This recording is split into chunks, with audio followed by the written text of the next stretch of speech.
I'd like to welcome our next speaker. He is the CTO of VeChain. Let's welcome Antonio Senatore on stage. Thanks, everyone. Thanks for having me today. It's great to see you all.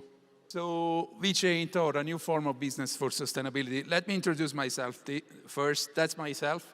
I'm the CTO of the foundation. That's my PFP. It's been done by the community. My LinkedIn and Twitter, you can link me there. I'm a Southern Italian living in Dublin. I'm the CTO of VeChain, and I'm also a steering committee member for VeChain. I'm a computer engineer by background, and I was the former global CTO for Deloitte in the crypto space, been there for about 10, 11 years. Today, I want to talk about our vision around sustainability and how to build the technology to support the sustainability roadmap for VeChain. I'm going to split the talk in two parts, okay? One is going to be about our white paper and our business, really, what we aim to achieve. Second part is the CTO roadmap, is what I get paid for. How do we go about delivering the technology to support our sustainability agenda? That's really it. So easy talk, and I think it's going to be fascinating. There's some links with what Charles said this morning, which I want to make some connection there. So this is our mission statement for VeChain. We are lowering the barrier for blockchain adoption and putting this growing technology within reach for everyone. It's been since the VeChain inception in 2015, really, and 2017, the delivery. And we provide a scalable, secure framework spread across, interconnected ecosystem to jumpstart the sustainability transition. Our catalyst for change is trust. Our mission statement, in brief. VeChain is around since 2015, was born in 2015 as an organization, several investors, Fembushi Capital, Future Capital, Draper Venture Network here in the US, PwC at DNV. We launched the network in 2017, the VeChain Tor network, based in Singapore, the foundation at the time. In 2022, I think it was around February, we transferred the headquarters to San Marino, the CTO team and the technology center in Dublin, and offices in Milan as well. But in general, we have global offices around the world. At the beginning, VeChain was trying one thing, to literally communicate the value of blockchain to everyone. It was early days. 2017, you probably remember, some of you were around, very early days, trying to say, blockchain can be used for real world challenges, real-world transaction. In fact, at the time, I remember, our motto was create valuable transactions. Create transaction that matters, volume that makes sense, not volume that is inflated by, fake wallets, tokens, swap, etc., but really real transaction that matches what happens in the real world. And that was our thinking. And over time, 2019, we tried to reinforce the infrastructure in a way that we would bring features to enable enterprise adoption. At the time, you couldn't talk about a layer one blockchain, 2017, 2019, to an enterprise. The maximum they could do was some investment, some crypto investment, and holding crypto in their balance sheet. But really running their operations, and some of their operations on a layer one, was impossible for several reasons. And we just put together a number of features that would facilitate that. And then since 2022 and 2023, we're really kind of pivoted more towards sustainability as a real-world problem, and a problem that affects everyone and multiple industries. And that's what, that's the future. That's our aim. How can we integrate features to build sustainability ecosystem? That's really next phase for VeChain. And because of that, we entered a new chapter for the foundation, for VeChain, a new era, as we call it. With Boston Consulting, we released in March, I think it was around the 9th of March, the white paper, Web3 for better. So Web3 for good, okay? Web3 for better. The white paper focuses around sustainability. As I said, it's a partnership with Boston Consulting Group. So, but why sustainability and challenges? To define why we picked that. Because it's a very complex thing to tackle. it's not environmental. It's environmental for sure. It's about emissions, water management, energy, protecting biodiversity, resource usage, but it's also about social conditions, access to, it's human rights, data privacy, it's governance, it's labor conditions, of course, and again, it's leadership, it's business ethics and competitive behaviors, it's management, it's risk management, and it's governance. This morning, Charles made a very good keynote introduction, was really, as always, really inspiring. And when he mentioned governance, we are in 2023, he said, we cannot govern the world like in 18th century or 19th century.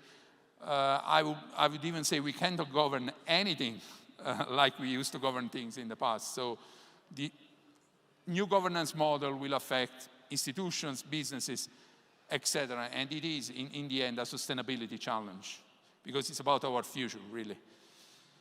So how can we contribute to the future of sustainability challenges? One thing we did, if you open the white paper, we created what we call the green map, okay? You can look at that here. It's a bit daunting, but it's really not. Here you have what I called before the challenges around environment, social conditions, labor conditions, etc. Here you have the different industries that we thought, are more relevant in this space. You get from mining, of course, automotive, energy, pharmacy, education, anything. One thing you notice, as you see, it's a green map, means that the darker the green, the more material is the need to tackle that sustainability challenge. One thing you notice immediately is that it's a cross-industry problem. Like supply chain resilience, it's a cross-industry problem. Of course, carbon emission is a cross-industry problem. Labor condition is a cross-industry problem. So a lot of these things are cross-industry problems and are cross-stakeholders. And in the end, to solve a cross-industry challenge requires collective actions. We all have to work together. All of us, all the industries, all the blockchain layers, all the governments, etc. Sometimes industry challenges are really interconnected, so the resolution for a challenge for one industry will affect many other industries. Okay? A lot of the logistic operators are shared across industries. A lot of the suppliers, the farmers are shared across industries. So it's really, when you start tackling it, it has a cascade effect immediately. And that's what we realized. An example is to tackle sustainability challenge to protect the environment during the life cycle of a bag. Okay, what are the sustainability challenges there? From the farmer, sustainable material, protecting biodiversity, maybe recycling, etc. The power company that provides the energy for the manufacturer. Maybe, we want to see renewable energy. The manufacturer, how you manufacture things, how you get rid of waste, pollution, etc. The logistic company, are you using the greenest possible way of shipping the material? The brand retailer, are you carefully managing order to be efficient and sustainable? The consumer, are you disposing properly of that thing? And even the municipality, once I dispose into a bin, or let's say the user has an option maybe to go to a secondary market.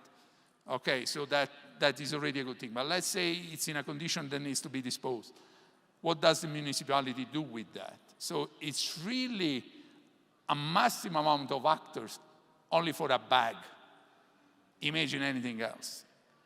And what is the best technology in general to bring people together to cooperate? It's the Web3, it's crypto, it's blockchain. Technology is a sustainability ally. It's not the enemy, it's the solution. And we all know that. I think we have figured out here some example for VeChain, sustainable driving with BYD that we released a few years ago. Sustainable inventory management with SupplyMe. We already had an initial release, an MVP, and we are doing several other things. And supply chain, food traceability with Walmart, which is an old use case still going on. So technology is an ally. And the way we see that, how blockchain can really solve this, and how VeChain sees itself into this space, it's by creating what we call the blockchain biosphere for sustainability. Before I mentioned challenges, sustainability needs and sector. Imagine each one of these needs, like labor conditions, or recycling, or CO2 emission. We see those becoming really Web3 ecosystems. DAO. There, you go back to the governance now, but it's always that. Web3 ecosystems running on blockchain, of course, that's where Web3 ecosystem run. With a series of other technologies, leveraging several things like IoT, tagging, hardware, VR, AI, of course, etc. So that's the way we imagine the future of sustainability. Millions of ecosystems talking to each other, tackling many thousands of the sustainability challenges that are out there.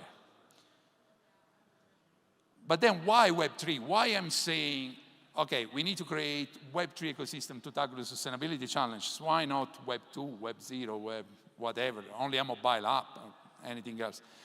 Well, there's a couple of things you need to provide attribution to externalities in the sustainability space. You need to know the carbon footprint of everything. You need to know the labor conditions. You need to know who did what, when. And so you require a proof of authenticity, needs for trust, traceability, things that the Web3 really gives to you out of the box. Plus, you need a need for data ownership and privacy to be able to leverage, sustainable behavior, to be able to express how did you behave within that ecosystem without revealing too much information about you. So if we look back at the world of web, and everyone is saying that, but we all remember Web 1 was just HTTP, hypertext.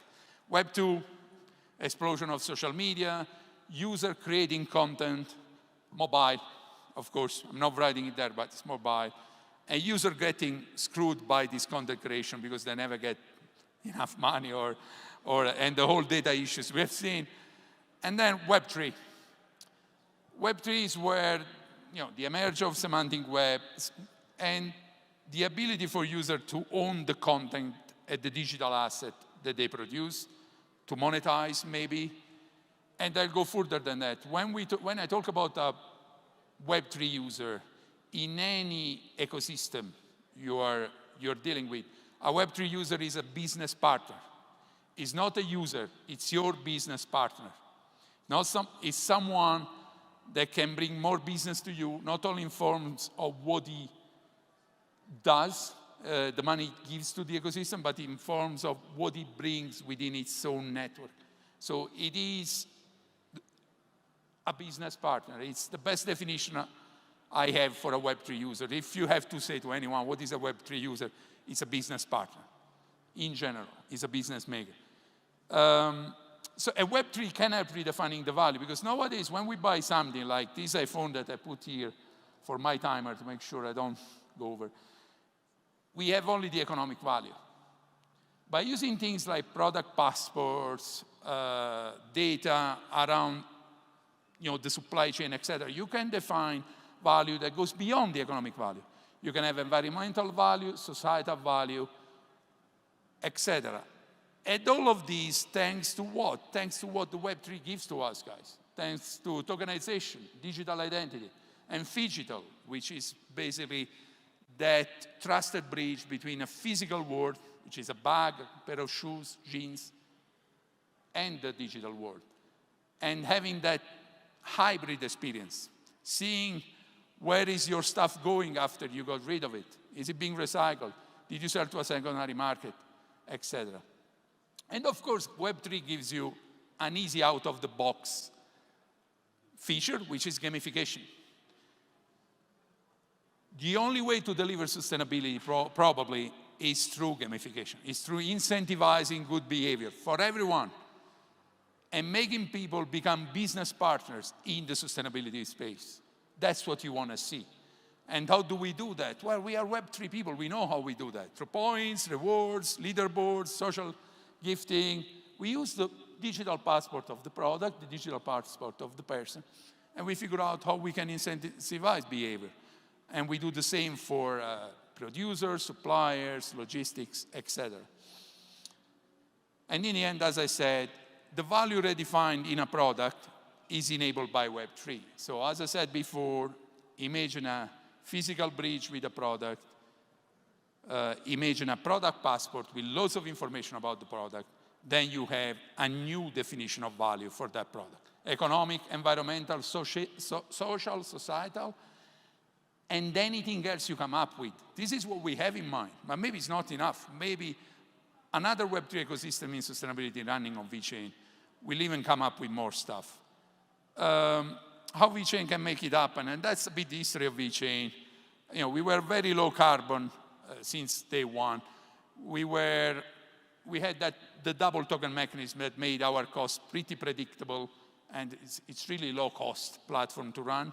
And then designed for mass adoption, which means we have a very clear governance model with 101 authority master nodes.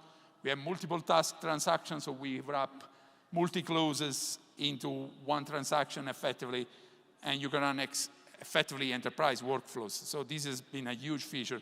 And fee delegation, which is still very important to us. So, spoke about our vision a little bit. The last 10 minutes of my presentation is really about the roadmap, CTO roadmap. That's my office. That's what I see from my window. It's Portobello in Dublin, okay, if you want to know. Richmond Street.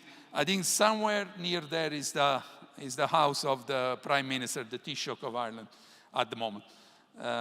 So that's where we are. It's a beautiful place. This is my roadmap. Hey guys, I'm not going to go through it. It's too big. But that's what I had in mind. It keeps changing. We have 3 delivery models. I do it with my team.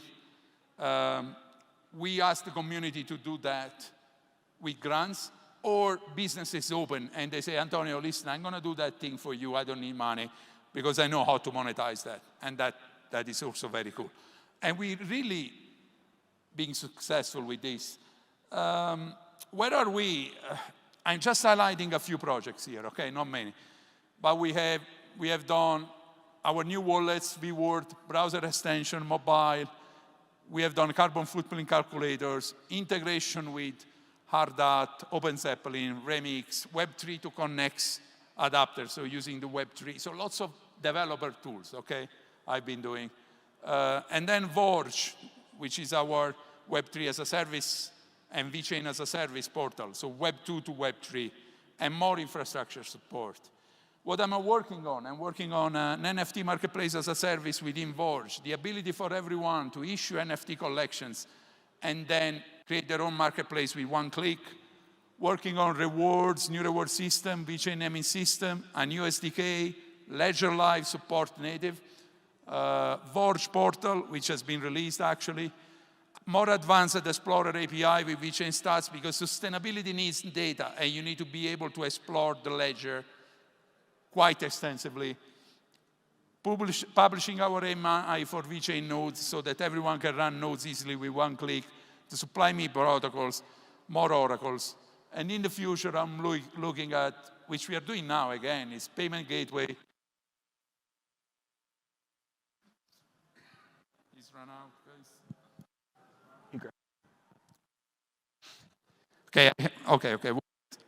Some privacy solution, new reward app, and our new DAO as a service. And so, on projects.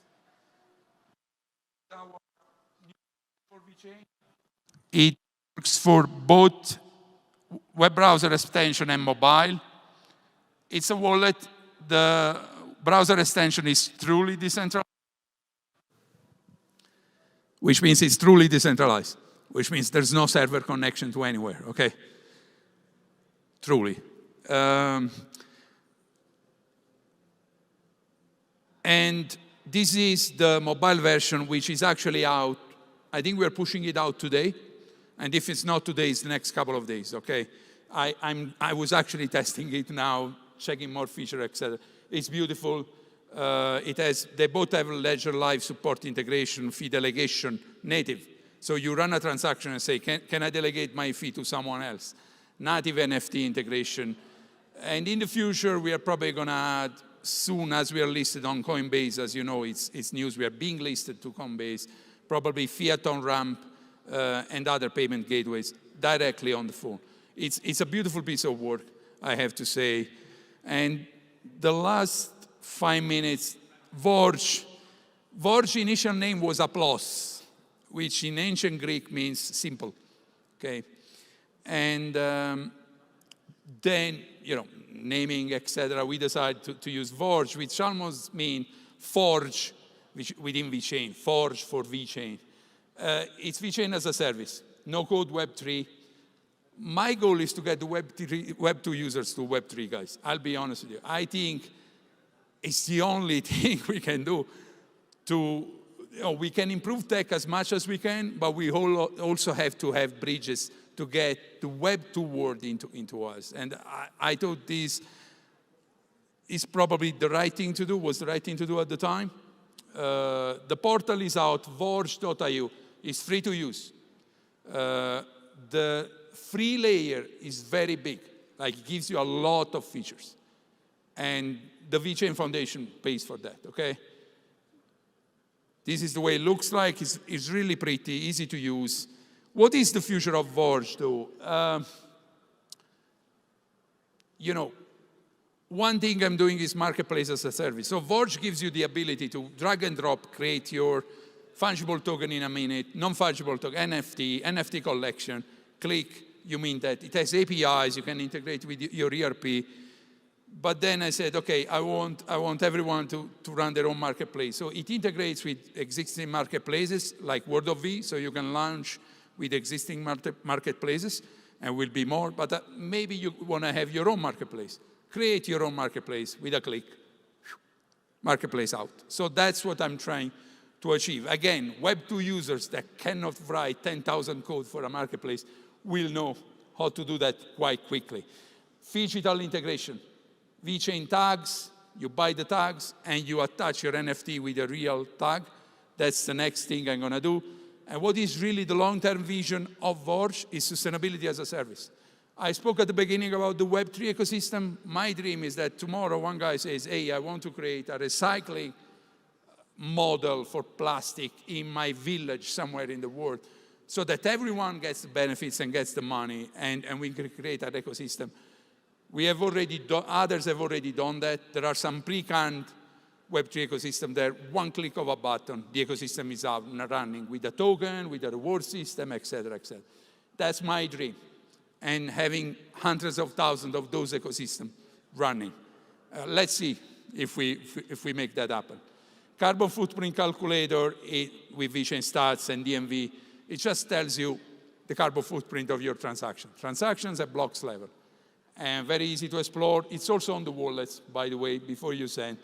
And there are some very nice CO2 insights, like your ecosystem is now running the same, in the past year ran the same amount of energy of a flight to New York, and from Frankfurt to New York, a return flight. So we have all these nice CO2 insights there. So what's next for the CTO team? Last 2 minutes. So what's next? UFC. It's VeChain community of builders. We are expanding our community of builders. We have master classes where we go and we really teach people how to build on VeChain. We have a workshop here at 2 p.m. as well. It's for the tech team to showcase what we have been doing and how to use everything. The first event was in Jacksonville, successful. The next one is in Paris. It's already sold out. So we usually, plan these with UFC events, so we get also a nice crowd around. It's quite good. And as you know, we are a sponsor of the UFC. New VIP process, I'm not going to comment on this, it's too big, it's not the right audience, but in general, we are relaunching the VIP process. So VeChain improvement proposals, If you have ideas, things I should be doing, etc., go there. If the idea passes a certain stage, you will get rewarded. I think we're putting $1,000 or so as a reward for each VIP idea, so it's quite good. We are opening the discourse group on Wednesday, next week, and it will open to everyone. We will love people to be very brave, aggressive, like think out of the box, and come with crazy ideas. And last but not least, EasyA app, 60 Days of VeChain.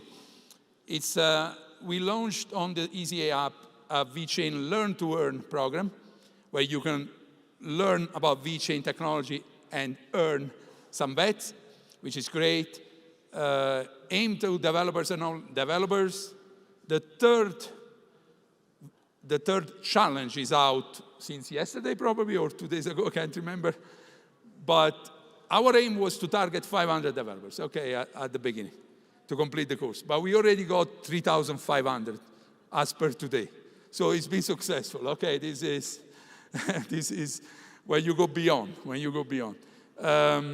200 developers will be selected, the ones that do better, to participate to an hackathon at the Harvard University on the weekend of the 7th, 8th of October of this year. So I'll be in Boston there for the hackathon.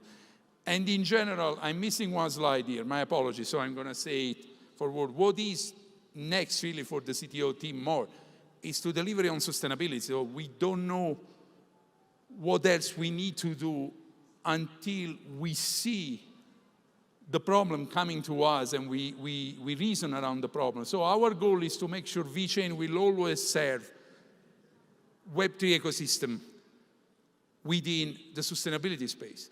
So our main goal as a protocol, layer 1, is to serve the sustainability revolution and the sustainability agenda. And we will be here to adapt the protocol and to give tools and features so that this Web3 ecosystem for sustainability can really emerge, proliferate, and just exponentially. Thank you, that's all. I hope it was good. Claim your official proof of participation in Rare Evo 2023. Whether you attend physically or tune in on the live stream, you get a free NFT painted by Brendan O'Connell, live from our Expo Hall floor, and you get whitelisted for the Rare Perks NFT presale.